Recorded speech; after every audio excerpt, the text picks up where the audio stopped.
Legislative Affairs Committee. The first order of business is a motion to allow Linda Daly to be in the meeting. She is on the call, so can I get a motion, please? Paul, second Rob. Go ahead and vote.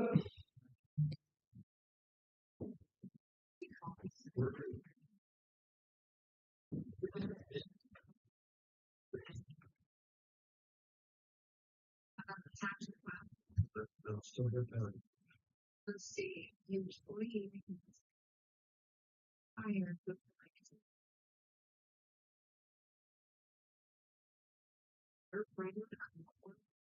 there's no wages, small service, it's a great fucking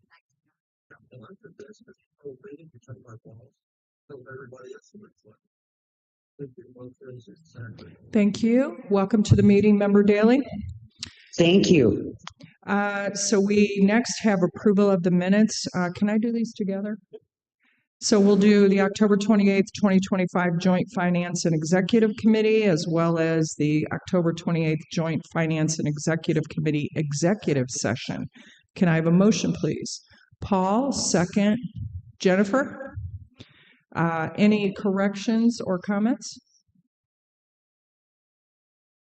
Danny? I think at one time it said Member Ricker was absent, but he was actually present. I don't know if that's been corrected in these minutes or not. I believe that was corrected. Jimmy, do you have a comment? It was corrected.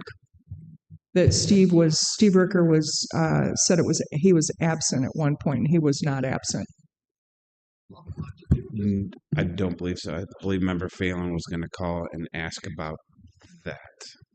I did not. It was on the amendment to the tax levy, and it has him leading the conversation, and then below said he was absent. It still does. It'd be on page 10 or 11, depending on what page number you're looking at. Either way, we'll take note and make the correction. So you can assume your motion and your second is with that correction noted. Is that okay, Paul? Yeah, okay. Jennifer, that's okay. All right. Okay.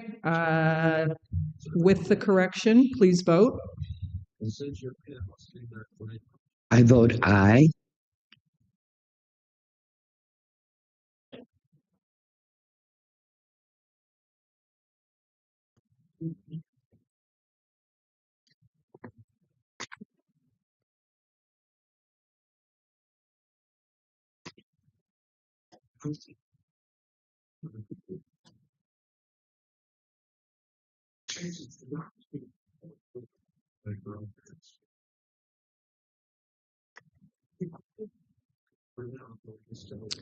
Okay, that passes unanimously. Thank you.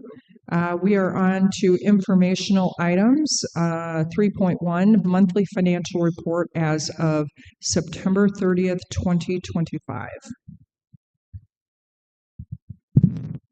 Hello. Thank you very much. Before you, we have September, that is 9 periods on the fiscal year. Overall, we have 81.3% for revenues collected for all funds, and in expenses, we have 57.5% of expenses incurred to date. For general fund, we have 72.8% of the expected revenues, and then we only have 67.8% of the expenditures for general fund to date through September. All the funds are within policy limits, so that is good. That usually happens later in the year as all the property taxes come in and all the funds are supported by property taxes get funded. I wanted to highlight that if you are one that likes to read the review magazine that IML puts out, their November magazine does have an update of the state shared revenues. So again, that's the November magazine. You can get that on iml.org. They do an economic forecast, and so it's a pretty good read. So just wanted to highlight that. Just a couple minor points to bring out. PPRT, we should be receiving that next week. Hopefully by next Friday, we'll be able to have a good idea if we were spot on with our revenues. I still have a pretty good confidence, even after looking at IMO's estimates that we should still be at that 5.5 for the rest of this year. So I'll be excited for early December to get that. Looking at the overall charges for expenses or charges for services for the county overall, it is a little below what we would be expecting. I just want to highlight that that is two components. One is for the federal detention services that have been lower. Those haven't been coming in like we were expecting. And then we have in our ETSB fund, we get charges from the state for surcharges for ETSB. We get those about 3 months in their arrears. And so we just record those revenues when they came in. So by the end of the year, that should catch up, but we don't go through and incur that in the period just to have cleaner financials. But that should, with those two numbers, that if those were where they should have been, we should be on par for charges for services. So you'll see in general fund that charges for services were below, and that's primarily due to the federal detention. Those were the only couple highlights that I have. I have more notes if you have more information you'd like me to share. If you have any questions, I'm happy to take those at this time.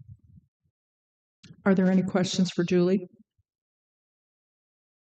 I just have a comment. Scott, could you put that article in your weekly update for us, please? Yes, we'll add that.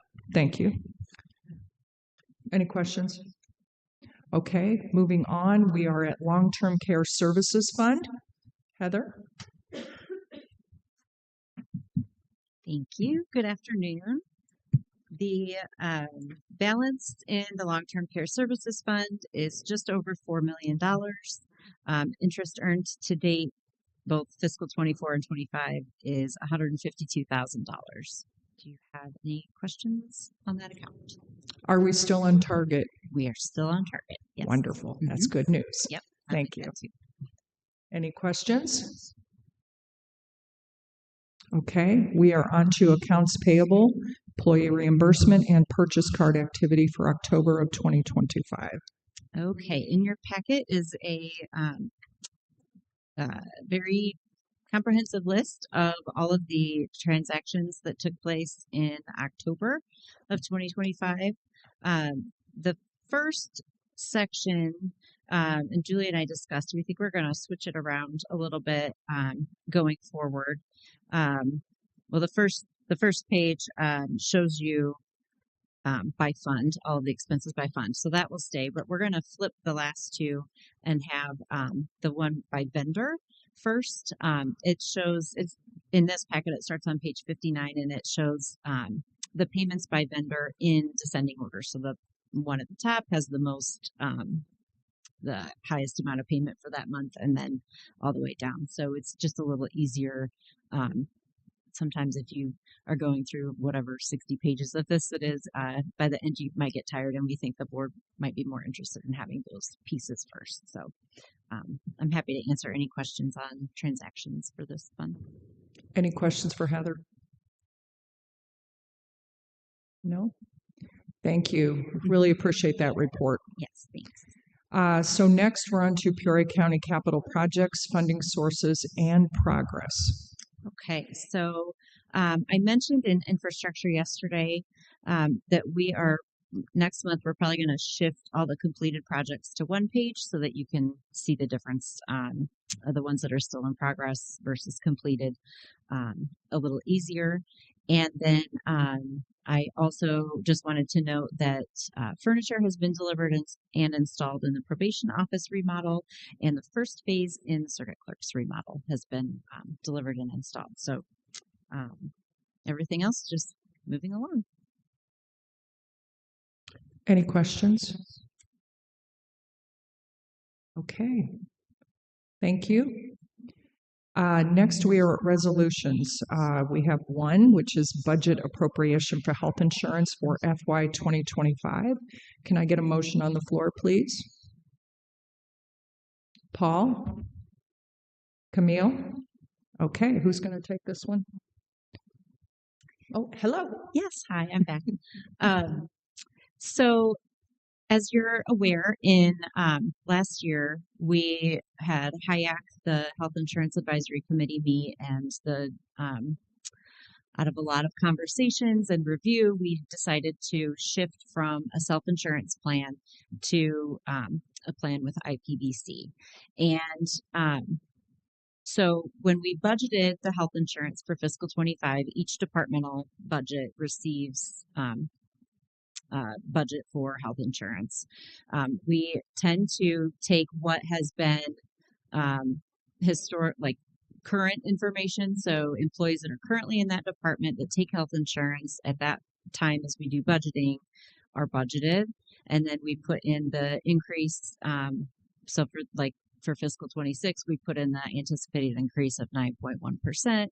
And we're usually pretty close on that. With the budgeting for fiscal 25, we were kind of going in a little blind because we were totally shifting insurance programs that we were offering. So we used a lot of different data. We used data from our actuaries, existing employees, and the plans that they were on, and came up with some budget numbers. And overall, we were really close on the budget numbers. I think it was like $5,000 off in total, which I don't know how that happened, but it did.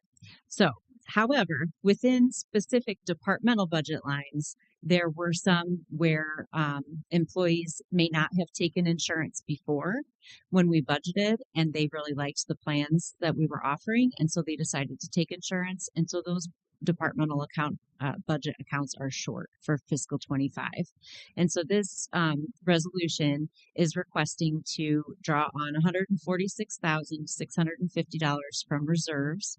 A bulk of it is in the general fund, $114,215, and then $25,435 in the sheriff's inmate benefit fund, and $7,000 in the law library fund, to pull that money from reserves to make those accounts come out of a deficit before the year end.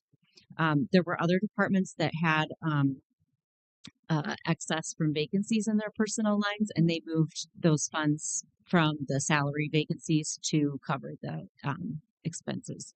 So that it's just this small amount left that needs to be covered. So I'm happy to answer any questions. Any questions? So overall, do we feel that the employees are happy with the new insurance plan? It's been a year now, right? A year. How do you feel about that? Do you, Shauna, you want to make any comments about that?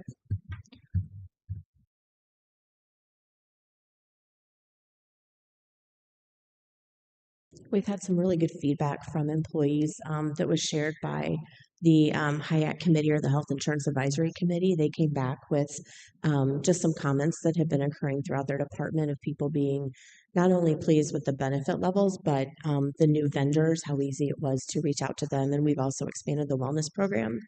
We recently completed the on-site wellness clinics at various facilities. We had one here at the courthouse, for example.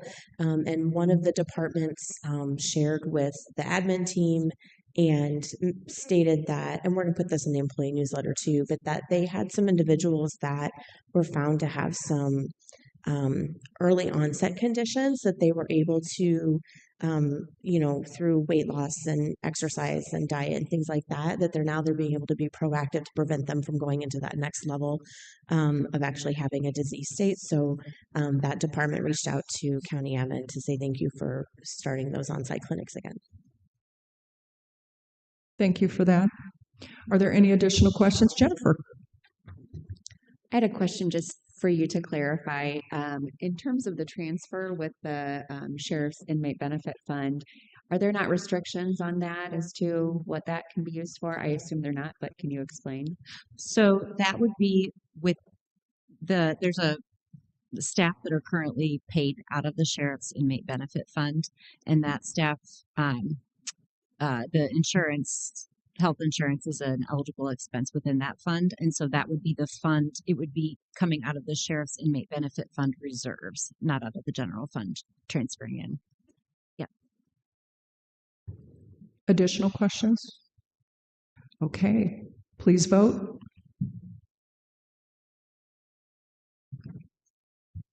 Aye.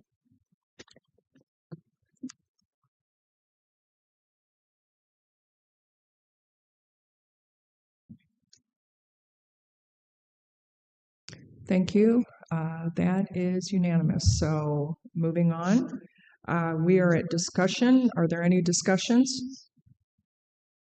Public comment? Miscellaneous? Okay, we're adjourned. Thank you.